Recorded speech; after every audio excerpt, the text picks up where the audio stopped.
क्या आपको भी ऐसा लगता है कि अगर आपको एक स्मॉल बिजनेस करना है तो इसके लिए भी आपको कम से कम लाखों रुपए चाहिए होंगे? अरे भाई, हर कोई अंबानी या अडानी नहीं होता, बट हर इंसान में एक बिजनेसमैन जरूर छुपा होता है। बस चाहिए होती है थोड़ी समझ और सही डायरेक्शन। आप चाहो तो 1,000 रुपए की इन्वेस्टमेंट से भी अपना खुद का बिजनेस खड़ा कर सकते हो। शायद आपको लग रहा होगा कि ये कैसी लॉजिकल बातें कर रहा हूं मैं।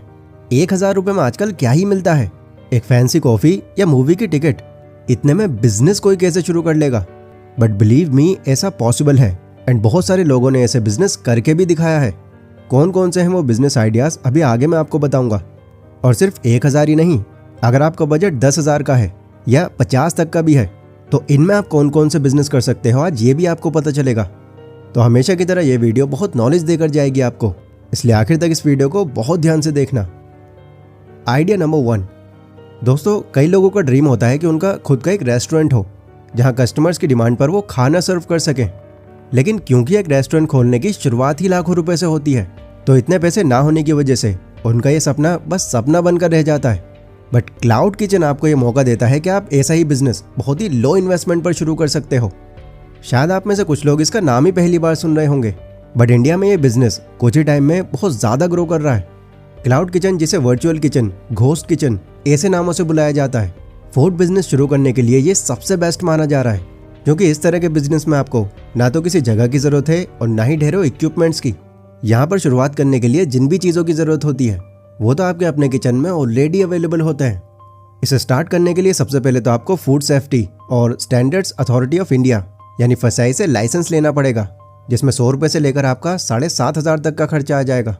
ये डिपेंड करेगा आपकी फूड कैटेगरी पर कि आप किस तरह का फूड बना रहे हो। एक बार आपने लाइसेंस अप्लाई कर दिया तो ये आपके अप्लाई करने के लगभग 30 मिनट्स के अंदर ही आपको मिल जाएगा। उसके बाद आप स्विगी, जोमेटो, फूड पांडा या फिर किसी भी तरह की फूड डिलीवरी एप्लीकेशन में अपने वर्चुअल रेस्टोरेंट को रजिस्टर कर सकते हो। रजिस्ट्रेशन कम्प्लीटली फ्री होगा, इसमें कोई चार्जेस नहीं लगेंगे। देन यहाँ आपका रेस्टोरेंट इन ऐप्स पर रजिस्टर हो जाने के बाद आपके फूड आइटम उन सभी ऐप्स पर शो होने लग जाएंगे एंड आपके मेन्यू से जो भी लोगों को पसंद आएगा वो ऑर्डर कर सकेंगे। अगर आपको दिन में 10 ऑर्डर भी मिलते हैं एंड आप अपने फूड का कार्ट पीट कर 100 रुपये भी रखते हो एक से, तो इजीली इससे आप दिन के 1,000 रुपये तक कमा सकते हो। देन फिर जब आपका बिजनेस चलने लगेगा, आपको अच्छे रिव्यूज मिलने लगेंगे, तब बिजनेस को आगे बढ़ाकर आप बाकी लोगों को हायर करके उसे और एक्सपेंड कर सकते हो। ये ज़्यादातर जो ऑफिस जाने वाले होते हैं या जो स्टूडेंट्स होते हैं जिनके पास खुद कुक करने का टाइम नहीं होता, एक्चुअल में आपके टारगेट कस्टमर्स वही होते हैं। ऐसे लोगों को खासकर अगर आप अच्छी सर्विस देते हो तो ये आपके पॉजिटिव रिव्यूज़ बढ़ाने में काफ़ी हेल्प कर देंगे आपकी। इस तरह से शुरुआत में ही आपका बिजनेस काफ़ी ठीक से चलने लगेगा। जब एक बार आपका क्लाउड किचन स्टैब्लिश हो जाए, देन वहाँ से अच्छे ऑर्डर्स आने लग जाए, तो आपके पास बजट के साथ साथ एक मौका होगा कि आप चाहो तो अपने इस क्लाउड किचन को अब एक फिजिकल रेस्टोरेंट में भी बदल सकते हो। ओवरऑल अगर मैं बात करूँ तो ये एक ऐसा बिजनेस है जिसे आप जितना एक्सपेंड करना चाहो उतना कर सकते हो। Business idea number 2। अब देखो, ये एक ऐसा बिजनेस है जिसमें रिस्क थोड़ा ज़्यादा है, बट कम इन्वेस्टमेंट होने के बावजूद इसमें कमाई भी बहुत ज़्यादा है। आपको पता है इंडिया में पॉपुलेशन बहुत तेज़ी से बढ़ रही है और अब तो हम पॉपुलेशन के मामले में नंबर 1 पर आ गए हैं। और इस बढ़ती पॉपुलेशन के रहने के लिए बिल्डिंग्स, अपार्टमेंट्स और फ्लैट्स बहुत तेज़ी से बन रहे हैं। मतलब कई लोग कुछ फ्लैट्स बनाकर पैसे बनाने की पहले से ही तैयारी कर चुके हैं। बट प्रॉब्लम अब यहाँ ये आ रही है कि ये फ्लैट्स बनाने का काम भी इतनी तेज़ी से आगे बढ़ा कि आज शहरों में भी 10 मिलियन से ज़्यादा ऐसे फ्लैट्स हैं जो खाली ही पड़े हैं अब तक, वहाँ कोई रहने वाला भी नहीं है। रीज़न इसके शायद अलग अलग हो सकते हैं, बट एक मेन रीज़न ये है कि बहुत सारे ऐसे लोग हैं जिन्हें लिटरली ये पता ही नहीं होता कि फ्लैट्स वगैरह रेंट पर लेना या खरीदने का प्रोसेस क्या होता है। एंड दूसरा, कई लोगों को लगता है कि फ्लैट्स की जो प्राइसिंग होती है वो सबकी ही बहुत ज़्यादा होती है, जो कि बाहर ही है उनके बजट के। तो लोग अगर रेंट वगैरह पर कुछ स्पेस लेते भी हैं तो वो सिर्फ लोकल एरियाज में ही लेना पसंद करते हैं।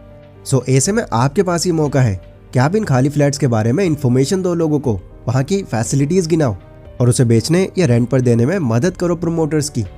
इंडिया के अंदर रियल एस्टेट में जो ब्रोकर्स होते हैं उन्हें मिनिमम 2% इंटरेस्ट तो मिलता ही है, और जिसको इस लाइन में कई सालों का एक्सपीरियंस होता है या जिनकी मार्केट में रेपुटेशन अच्छी होती है, उन्हें तो इससे और भी ज़्यादा ब्रोकरेज मिलता है। एंड ये फीस आपको सेलर और बायर दोनों की तरफ से मिलती है। अगर आप किसी फ्लैट को 10 लाख में भी बिकवाते हो तो 2% रेट पर आप प्रमोटर से 20,000 और कस्टमर से 20,000 तो ऐसे ही कमा लोगे। मतलब एक ही डील में आप 40,000 तक चले जाओगे। लेकिन यहाँ पर एक कैच है, कोई हमारी बातों से आखिर इन्फ्लुएंस होगा कैसे? क्योंकि घर लेना एक बहुत बड़ी इन्वेस्टमेंट होती है, तो इसके लिए कोई हमारी बात क्यों मानेगा। सो यहाँ अब आपकी स्मार्टनेस और थोड़ी इन्वेस्टमेंट काम आएगी। वैकेंट फ्लैट्स को ट्रेडिशनल तरीके से बेचना और लोगों से बात करके उनको कन्विंस करना बहुत मुश्किल काम है। ऐसे में अगर आप वैकेंट फ्लैट्स की वीडियो बनाकर उसे फेसबुक, इंस्टाग्राम या यूट्यूब पर डाल दोगे और 10 से 20 हज़ार रुपये लगाकर अपने आसपास के एरिया को टारगेट करके एड्स रन करवा दोगे उस पर, तो उन एरियाज के जो लोग हैं वो बिना आपसे मिले उन फ्लैट्स के बारे में आपकी वीडियो से ही जान लेंगे। अगर किसी को वो एरिया पसंद आ जाता है तो वो खुद आपको अप्रोच कर लेंगे। इस तरीके से आप बहुत ज़्यादा पैसा ना खर्च करते हुए भी काफ़ी पैसे कमा लोगे। बस एक बात आप ध्यान रखना कि आप पैसा बनाने के चक्कर में किसी भी इंसान को गलत फ्लैट दिलाकर उसका नुकसान मत करवा देना। वहाँ जो भी फैसिलिटीज़ हैं उसके साथ साथ जो भी कमियां हैं वहाँ पर आपको ऑनेस्टली सबको बतानी होंगी, जिससे वो लोगों का भरोसा बना रहे आप पर।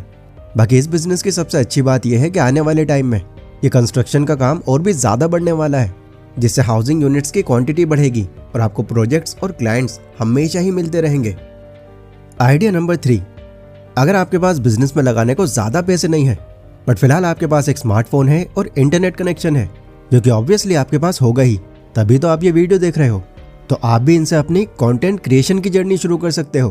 बिकॉज कई सारे ऐसे लोग हैं जो कंटेंट क्रिएशन की फील्ड में आज बहुत आगे तक जा चुके हैं।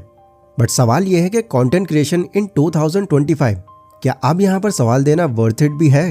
बिकॉज कंपटीशन तो यहाँ भी आज बहुत ज़्यादा हो गया है। तो देखो, ये सच बात है कि 2025 के टाइम पर कंपटीशन आपको यहाँ हर फील्ड में मिलेगा, बट जितना यहाँ पर कंपटीशन बढ़ रहा है उससे कहीं ज़्यादा इजाफा उनमें हो रहा है जो कंटेंट देखने के लिए आते हैं। सो अगर आप अपना कंटेंट एक यूनिक वे में बनाओगे तो आपको भी यहाँ देखने वालों की कमी नहीं होगी। अब अगर आप ये सोच रहे हो कि मैं वीडियोस बनाऊंगा किस बारे में, तो इस सवाल का जवाब सिर्फ और सिर्फ आप ही के पास है। एक नई कैटेगरी तो ऐसी ज़रूर होगी जो यूट्यूब या इंस्टाग्राम पर आप कई सालों से कंज्यूम कर रहे होगे। हो सकता है आपको फाइनेंस की वीडियोस देखना पसंद हो, जियोपॉलिटिकल वीडियोस आप ज़्यादा देखते हो, टेक वीडियोस आपको अच्छी लगती हैं, या डॉक्यूमेंट्री वीडियोस में दिलचस्पी है आपकी। कोई भी ऐसा टॉपिक जो आप लंबे टाइम से देखते आ रहे हो, उसकी एक अच्छी खासी नॉलेज अभी तक हो चुकी होगी आपको। बस वही कैटेगरी आपको पकड़नी है और आपके हिसाब से जो भी आपको लगता है कि इसे और बेटर वे में कैसे प्रेजेंट कर सकते हैं, वो तरीके अपनाकर आप कंटेंट पर काम करना शुरू कर दो। जब आप खुद अपनी पसंदीदा कैटेगरी पर रिसर्च करोगे तो उसी कैटेगरी में आपको वीडियोस बनाने के लिए कई टॉपिक्स मिल जाएंगे। इनिशियल इन्वेस्टमेंट इसमें केवल आपकी एक माइक खरीदने में आएगी एंड हो सकता है आपको किसी एडिटिंग सॉफ्टवेयर या एडिटिंग एप्लीकेशन का सब्सक्रिप्शन लेना पड़े, बट फिर भी आपका टोटल हार्डली 5 से 10 हज़ार का खर्चा आएगा। अगर अपना कंटेंट आप एंगेजिंग और रिलेटेबल बनाते हो तो आपका एक बड़ा ऑडियंस बेस बनने में बहुत ज़्यादा टाइम नहीं लगेगा। देन फिर आप brand promotion, monetization, affiliate marketing, course selling and और भी बहुत तरीकों से पैसे कमा सकते हो। आइडिया नंबर 4, देखो, कंटेंट क्रिएशन में आपको सक्सेस मिले ना मिले, लेकिन ये चौथा जो आइडिया है, अगर इसमें आप एक्सपर्ट बन गए तो मैं आपको गारंटी दे सकता हूं कि आप ज़रूर ग्रो करोगे। एंड ये कैटेगरी है कंटेंट राइटिंग की। जब से यूट्यूब जैसे प्लेटफॉर्म्स आए हैं, इन्होंने कई लोगों की लाइफ बिल्कुल चेंज करके रख दी है। मतलब पहले जहां वो अपने छोटे मोटे काम से बस थोड़े ही पैसे कमा लेते थे, बट यूट्यूब पर शिफ्ट करके खुद को ग्रो करने के बाद आज वो लाखों रुपए कमा रहे हैं। अब कुछ लोग तो ऐसे होते हैं जिनको अपने कंटेंट की वाकई में नॉलेज होती है, बट कईयों के टॉपिक्स एक पर्टिकुलर टाइम पर आ जाने के बाद बिल्कुल ख़त्म ही हो जाते हैं या उन पर बाकी चीज़ों के चलते लोड ज़्यादा पड़ जाता है। देन यहाँ अब उनको चैनल कंटिन्यू रखने के लिए कंटेंट राइटर की ज़रूरत पड़ती है, जो उनके लिए चैनल के रिगार्डिंग कंटेंट लिख पाए और उनका काम आसान कर पाए। तो ऐसे में आप अगर इस कंटेंट राइटिंग को एक्वायर कर लेते हो तो आपको अपने क्लाइंट्स ढूंढने में बहुत ज़्यादा मेहनत नहीं करनी पड़ेगी, क्योंकि ये बात आप भी जानते हो कि आज हर 10 में से 4 लोग कंटेंट क्रिएशन की तरफ ही जा रहे हैं। तो एक तरफ जहाँ कंटेंट क्रिएटर्स बढ़ रहे हैं, वहीं दूसरी तरफ कंटेंट राइटर्स की डिमांड में भी एक बड़ा उछाल आ रहा है। बट अगेन, एक चीज़ आपको यहाँ पर पहले ही ध्यान में रखनी पड़ेगी। अगर आपको इस फील्ड में ज़्यादा पैसे बनाना है और किसी भी क्रिएटर के साथ लंबे टाइम तक काम करना है, तो आपका एक अच्छा कंटेंट राइटर होना बहुत ज़रूरी है। क्योंकि अगर आपको किसी टॉपिक पर अच्छे से रिसर्च करना नहीं आता और आप जो भी आपके मन में आ रहा है बस वही लिखकर ऐसे ही भेज दे रहे हो, तो यकीन मानना आपका पहला ही क्लाइंट आपको बहुत ज़्यादा डिमोटिवेट कर देगा। आप मान सकते हो कि कंटेंट राइटिंग बिजनेस एक ऐसा बिजनेस है जो हर कोई नहीं कर सकता, क्योंकि इसमें आपको चीज़ों को बारीकी से जानकर उसके बारे में फिर अपने तरीके से लिखना होता है, जो सबके बस का नहीं है। बट फिर भी अगर आपको लगता है कि आप में ये पोटेंशियल है कि आप चीज़ों की अच्छे से रिसर्च करके उसको डीप में एनालाइज करके अपने वर्ड्स में लिख सकते हो, तो यकीनन आप इस टैलेंट से काफ़ी अच्छी कमाई कर सकते हो। सो ये थे वो 4 ऐसे बिजनेस आइडियाज जिन्हें आप लो इन्वेस्टमेंट से शुरू करके एक टाइम पर आकर काफी ज्यादा आगे तक ले जा सकते हो। देखो, किसी भी बिजनेस के अंदर अगर लो इन्वेस्टमेंट लग रही है तो फिर यहाँ पर खेल पैसों का नहीं, स्किल्स का हो जाता है। उन सभी से भी आप तभी पैसा बना सकते हो जब पहले स्किल्स को शार्प कर लोगे अपनी आप। बाकी इसके अलावा अगर लो इन्वेस्टमेंट पर कोई और भी आइडिया है आपके पास तो आप कमेंट सेक्शन में उसे मेंशन कर सकते हो ताकि और भी लोग उसे कंसिडर कर पाएं। ये वीडियो अगर आपको पसंद आई हो तो इसको लाइक जरूर